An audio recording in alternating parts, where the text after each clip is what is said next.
राम कथा कल तीरथ जाना। जन्म का महोत्सव तो सज्जन लोग रचना करते हैं। आज हम आप सब बड़भागी हैं जो भगवान के इस परमानंद प्राकट्य में अपने जीवन को धन्य कर रहे हैं। सज्जनों, बच्चों की तरफ ध्यान मत देना। जैसे सर्कस में बाउल मोती खेलते रहते हैं, फिर सर्कस चलता रहता है।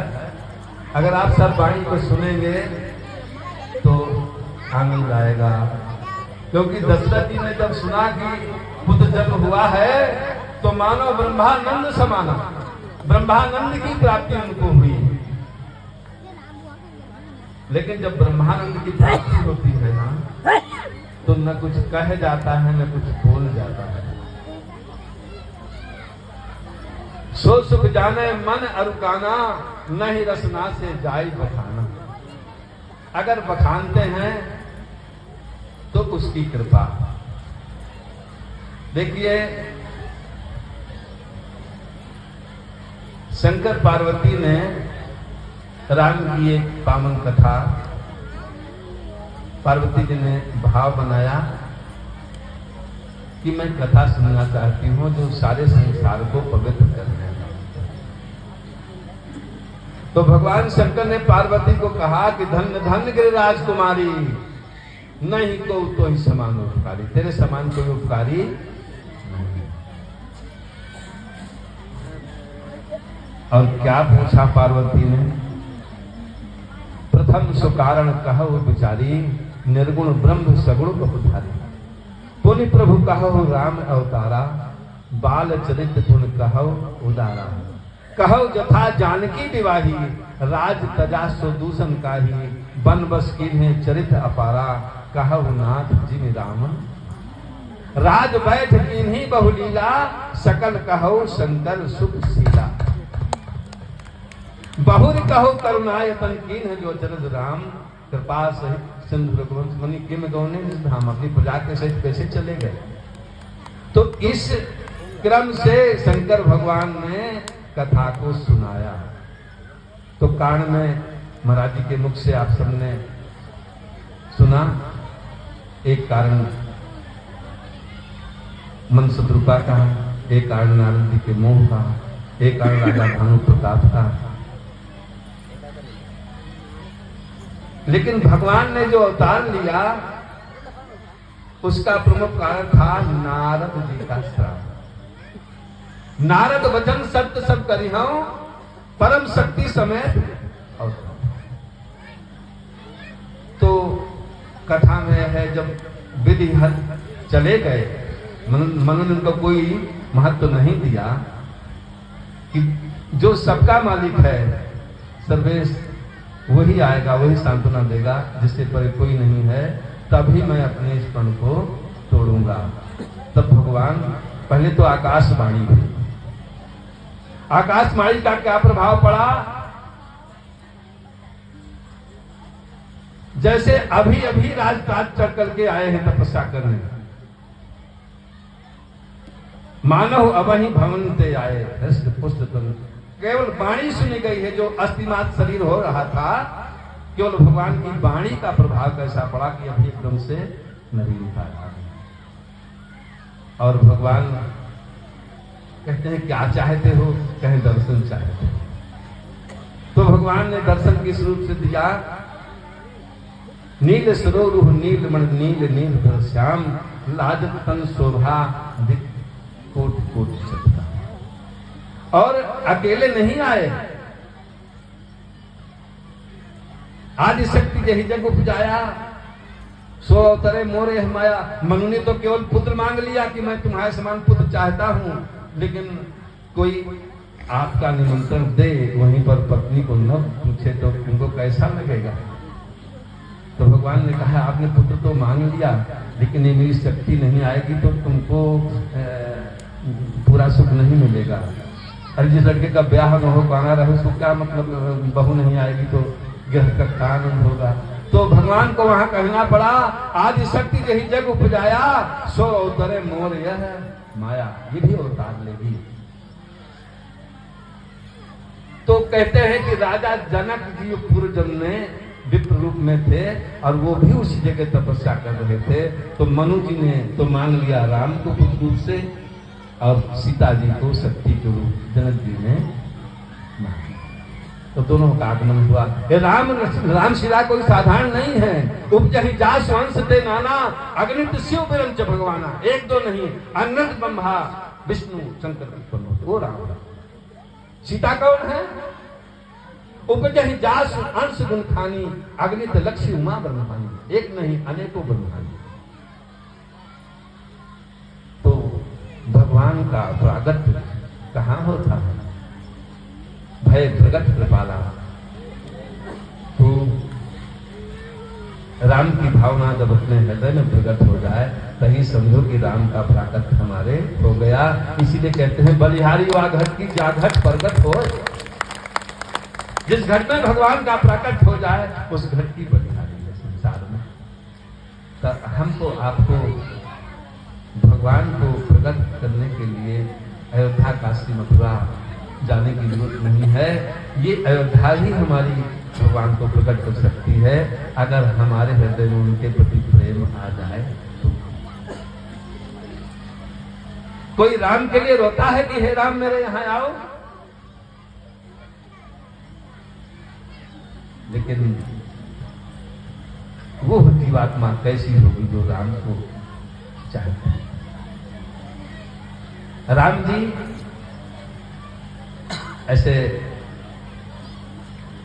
लेख में तो ऐसा लिखा है कि भय प्रगट कृपाला दीन दयाला कौशल्या हितकारी हर्षित महतारी मुनि मनहारी अद्भुत रूप विचारी लोचन अभिरामा तन घनश्यामा निज आयुध भुज। तो यहां लगता है कि चतुर्भुजी भगवान प्रकट हुए, लेकिन चतुर्भुजी भगवान प्रकट नहीं हुए। निज आयुध क्या है? भगवान का आयुध क्या है? धनुष और बाण। उसका प्रमाण आगे क्या होता है? शोभा सिंधु खरारी। खरारी कौन है? राम की विष्णु। खरारी तो राम है। तो निज आयुध विचारी का भाव क्या है? भगवान राम रूप से प्रकट हुए, धनुष बाण लिए और चहल कदमी कर दिए। जिस कमरे में प्रसूत घर में थी मां कौशल्या चहल कदमी करने लगे। आश्चर्य से हो गए, इतना महारूप। और जब संसार में कहेगा कि मैं कौशल्या का बन के आया हूं तो कौन मानेगा? कोई मानेगा? लेकिन भगवान कहते हैं उस समय कहीं कथा सुहाई मातु बुझाई, कहीं कथा सुहाई मातु बुझाई। क्या सुहाई कथा सुनाया? कि मैं वही राम हूं जो मनसुतुर्पा की तपस्या से मैं प्रकट हुआ था। आज तुमको भ्रम न होना चाहिए, मैं अपने प्रमाण देने के लिए अपना ये रूप बनाया हूं। कहा ठीक है आप आए, मैं मान गई कि वही हूं, लेकिन कीजिए शिशुलीला अति प्रिय शीला। आप बालक बनिए तब तो मेरा गौरव बढ़ेगा। तो भगवान ने कहा कि ठीक है। सुन बदन सजाना रोदन थाना वही बालक सुरूपा। भगवान छोटे से बालक बनते थे रोने में। संसार में बालक जब आता है तो पहले रुदन ही करता है। क्या? रुदन ही करता है। चाहे वो परमानंद की बिछुड़ने का रुदन हो या प्रसव की वेदना का रुदन हो, लेकिन रुदन करता है। तो आज हमारे अमोरा में भगवान प्रकट हो गए। वो किसी भी समय प्रकट हो सकते हैं। दिन के 12 बजे का बाद छोड़ दीजिए, लेकिन हमारे आपके हृदय में जब भावना जागृत हो जाए तभी भगवान का हमारे प्राकट। और मैं अपने जीवन की सच्ची घटना बता रहा हूं। मैं अध्यापक था, पढ़ाता था। मेरे मन में कई बार आया कि रामनवमी को मैं अयोध्या जी जाऊं, लेकिन आज तक साधु वेश में भी मैं रामनवमी के अयोध्या नहीं पहुंच पाया हूं। तो यही संशय मैंने एक संत से सुना था। तो बोले जब राम की भावना जागृत हो जाए तभी तो रामनवमी है। तो हम कहा अयोध्या जी नहीं जाएंगे, बच्चों की परीक्षा में डिस्टर्ब होगा। घर में जो पूजा ग्रह था उसी में हम मनाएंगे।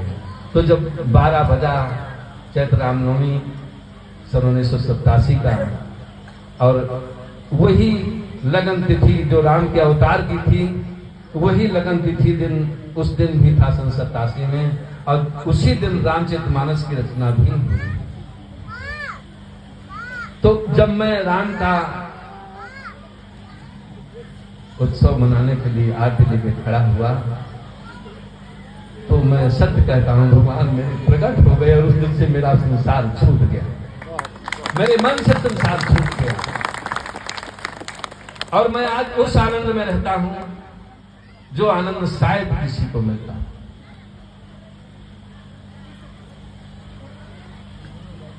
तो ये भगवान की कृपा, भगवान बिना कृपा के किसी जीव पर अनुग्रह नहीं करते हैं।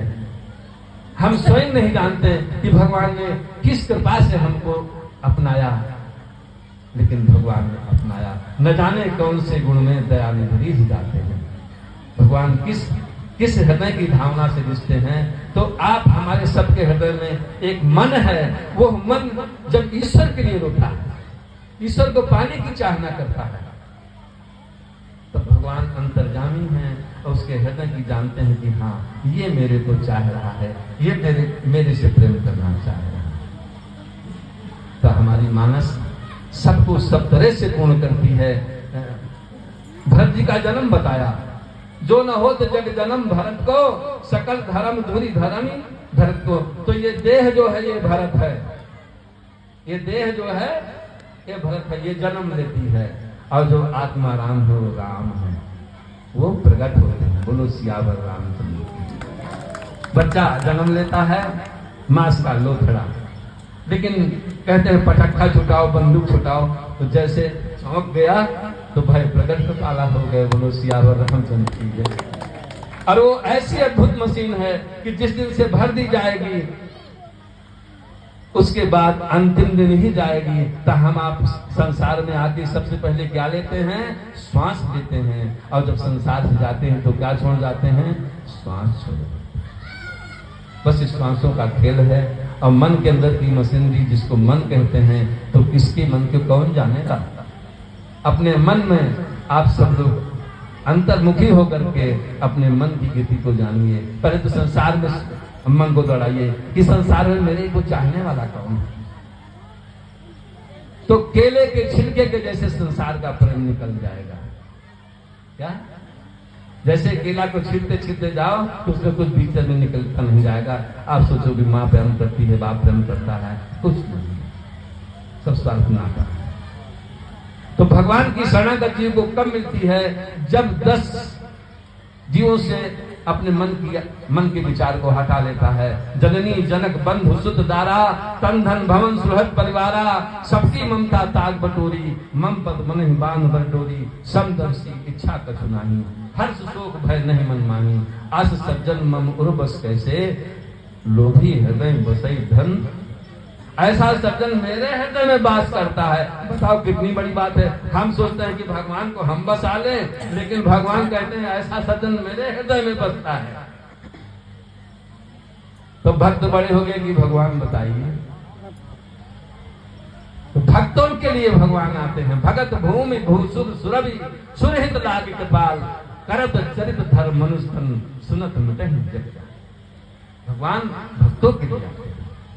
और सो केवल भक्तन हित लागी। ये राम कथा सबके लिए नहीं है। जिसके हृदय में भक्ति का भाव नहीं है वो राम कथा का सुनने का अधिकारी नहीं है। कहीं न लोभी क्रोधी कामी, जो न भजे सचराचर स्वामी, द्विजद्रोही न सुनायो कबहू, सुरपत सरिस होय न भजबहू। राम कथा के 3 अधिकारी, जिनका सत्संगत अधिकारी। आप लोग यहाँ सत्संग सुनने के लिए आए, इसलिए आप इसके अधिकारी बने। और पार्वती जी, शंकर जी ने आपस में वार्तालाप किया। पार्वती ने कहा, श्रवण रंध अहि भवन समाना, जिन हरि कथा सुनी नहीं काना। वो कान नहीं है, सांप की बामी के बिल के समान है, जिसने भगवान की कथा को नहीं सुनी। लोचन मोर पंख समलेखा, जिन कहूं संत दरस नहीं देखा। वो आंख नहीं है, मोर का चलोवा है, जिसने संतों का संत भाव से दर्शन नहीं किया। जी है सुदादुर जी है समाना, असादर नहीं हरि चरित बखाना। वो जिह्वा जिह्वा नहीं है, मेढक की तर तर करने वाली जिह्वा है, जिसने रसना ने राम राम नहीं रटा। जिस रसना ने राम राम नहीं रटा, वो रसना मेढक की जिह्वा के समान है। तो राम को पाने के लिए राम ही आधार है, नाम ही आधार है। अगर हम किसी के पास जाना चाहते हैं, जैसे हम अमोरा में आए हैं और पंडित राम विलास जी के यहाँ जाना है, तो उनका नाम पूछते पूछते लोग घर को जाएंगे। तो ऐसे अगर राम को पाना है तो राम के नाम का आधार लेकर ही राम को पा सकते हो। राम का नाम स्वयं में साधन भी है और स्वयं में साध्य भी है। और ये एक के लिए नहीं है, भगवान ने सबको अधिकार दिया। पुरुष नपुंसक नारी वा जीव चराचर को सर्वभाव भज कपट मोहि परम प्रेसो। कोई भी हो, नर हो, नारी हो, बालक हो, वृद्ध हो, ब्राह्मण क्षत्रिय वैश्य शूद्र हो, साधु हो, गृहस्थ हो, भ्रष्ट हो, किसी का उसे पाबंदी नहीं है। भगवान के नाम में सबकी लगन है। तो भक्तों, पूर्णमयी माताओं, सबसे मेरी यही प्रार्थना है कि हम चाहते तो हैं कि हमारे घर में राम लक्ष्मण सीता पुत्री पुत्र जैसे आ जाए, लेकिन हमको आपको भी तो कौशल्या बनना पड़ेगा। क्या कौशल्या बनना पड़ेगा? तब तो राम जी आपके हृदय में प्रकट होंगे। तो हमारा सनातन यही बताता है, हमें निज धर्म पर चलना सिखाती रोज राम। ये रामचरितमानस जैसा महाराज जी ने बताया परसों कि सारे ग्रंथों का सार लेकर के ये अंतिम ग्रंथ बना है धर्म का संसार में। ज्यों तुलसी दल के बिना नहीं तुष्टत भगवान, त्यों तुलसी कृत के बिना नर न होत मनिमान। जैसे तुलसी दल के बिना भगवान 56 भोग बनाए हो स्वीकार नहीं करते, ऐसे ही जब तक हम तुलसी कृत रामचरितमानस का अध्ययन नहीं करेंगे तब हम मतिमान नहीं हो सकते। धनवान हो सकते हैं, विद्वान हो सकते हैं, लेकिन मतिमान नहीं हो सकते हैं। जब तक मति नहीं मिलेगी तो गति कैसे मिलेगी? इसलिए अपने जीवन की सद्गति करना है और मति पाना है तो रामचरितमानस का अध्ययन करिए, चाहे नर हो चाहे। और ये रामचरितमानस संसार में रामराज हम लाना चाहते हैं। हम सब चाहते हैं कि रामराज आ गया, कैसे आएगा? रामराज बैठे त्रैलोका हर्षित भय गए सब शोका। ये 3 लोक हैं, कहते हैं मृत्यु लोक है, आकाश लोक है, पाताल लोक है। नहीं, हमारे तुम्हारे अंदर 3 लोक हैं। कौन कौन से? एक तो मन लोक है जो पाताल है, जिसकी कोई गहराई नहीं नाप सकता। और ये वचन लोक आकाश है, जो वाणी से कहेंगे उसको दूसरा सुन भी रहा है। और ये मृत्यु लोक कर्म है, जो हम कर्म करेंगे उसका हमको प्रभाव मिलेगा। तो जब मन में राम आ जाएंगे, वचन में राम आ जाएंगे और कर्म में राम आएंगे। कर्म नाम का क्या है? राम ब्रह्म परमार्थ रूपा। राम ब्रह्म का कर्म है परमार्थ। राम ने अपने स्वार्थ के लिए संसार में कोई चिंता नहीं किया।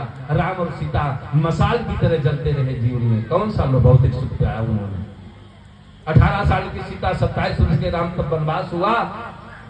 तो राम सीता जीवन भर जलते रहे, लेकिन किस लिए? संसार को प्रकाश करना। मसाल जलती है, दूसरा उसके प्रकाश में आनंद होता है। तो हम आप सब रामराज में तभी रहेंगे जब हमारा आचरण भी रामराज जैसे अभिनेताओं का होगा। क्योंकि सुपंखा मंथरा भी तो है, उनका भी तो रोल है ना।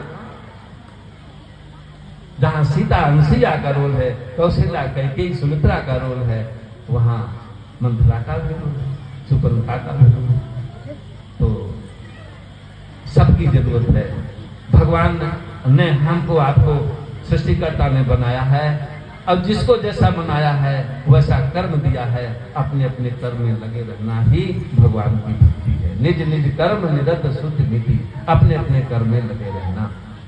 जैसे भगवान ने हमको साधु वेश में बना दिया, तो अगर हम पूछे कि पंडित जी तुम्हारे पास कितने बच्चे हैं, कितने एकड़ खेती है, कितने ट्रैक्टर चलते हैं, हमको क्या मतलब? बोलो सियावर रामचंद्र। हम इतना पूछने के अधिकारी हैं कि आप शाम सुबह राम भजन करते हो कि नहीं? अगर नहीं करते हो तो और बढ़ा दो, करते हो तो और बढ़ा दो, नहीं करते हो तो करने लग जाओ। बस हमारा इतना काम है। राम से जोड़ देना, राम नाम भजा देना। और देखिए, अपने अपने स्वार्थ को तो पहचानो। मेरा स्वार्थ क्या है? मैं जब कहता हूं सीताराम सीताराम सीताराम जय सीताराम, मेरा स्वार्थ हो गया ना।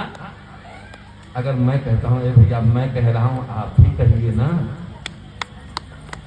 सीताराम सीताराम सीताराम जय सीताराम सीताराम सीताराम सीताराम जय सीताराम। देखिए जो मैंने कहा मेरा स्वार्थ हुआ, और मेरे द्वारा कहाने से अगर सैकड़ों आदमी कह रहा है तो मेरे द्वारा परमार्थ हुआ कि नहीं? मैं अकेले रोता था कि भगवान आपने मुझको क्यों जन्म दिया।